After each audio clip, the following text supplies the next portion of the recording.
now gonna add onions into my leeks just to split that off, and that's gonna be for our stew. Now we're gonna add carrots, and then also gonna add our tomato sauce, which has been prepared earlier.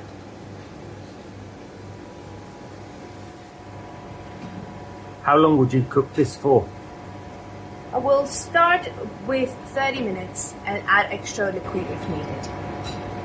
Our stew is ready, has been cooking and sweating off the onions for 10 minutes, added leeks, and then added carrots, then tomato sauce. So what we have here, adding lentils towards the end of it and making sure you have enough liquid to cook your lentils in here. So now we're going to just serve that in the bowl. What we're going to do now is we're going to use this. We're going to turn it into an IDDSI Level 4 puree. Remember, when you're doing any of your purees or any method to do with modified foods, we need to ensure we follow all the testing methods which you can find on the framework. If you haven't got the framework and you need to download it, please go to IDDSI.org. Well, let's get on with it. If we're dealing with hot food, what I always do first is I warm the bowl up with my blending machine.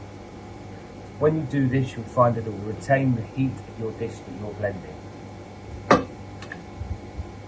So we add our versatile stew, put the lid on of our blender, and we blend.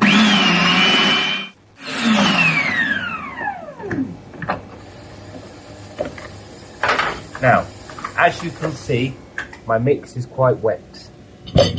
So what we're going to do is we're going to take a little bit of bread. We're going to drop some of that bread in. And we're going to blend. What we're looking for is the bread to thicken our mix. Remember, there's lots of healthy things that we can thicken our modified foods with. We can use chickpeas, lentils, rice, bread.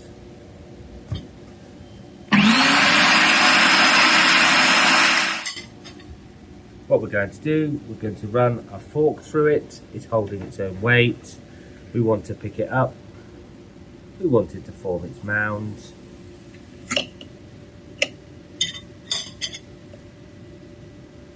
With our teaspoon, remember, you can give it gentle encouragement. Do not fixate that the spoon has to be perfectly clear. As this mix has had problematic ingredients in it, what we're going to do is we're going to stick it through a sieve, and we'll see you all in a minute when we pipe it onto a plate. We're going to serve the versatile stew with some mashed potato. We've now turned our versatile stew into our puree. We've followed our testing methods. What we need to do now is ensure we put it through a sieve. When I see people put stuff through sieves, it pains me sometimes because I see you with a spoon or a spatula. If we may suggest using a ladle, the ladle is round, the sieve is round. You can then get your mix through quite quickly. Okay, it's time to have some fun now. We've got everything ready for our versatile stew. How long does it take to put it on the plate? We've got our ring. We're going to add our versatile stew. When you are actually doing this yourself, depending on the person you're serving will depend on your portion size. So what we're going to do is we're just going to take a little bit of colouring.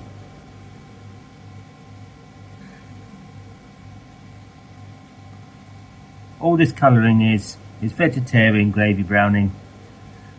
Okay, mix it with just a little bit of water, and what that water will do is it will take the black away and turn it to brown. We then take a little bit of our mashed potato. Okay, take our lid off. We've now got our vegetarian stew with mashed potatoes.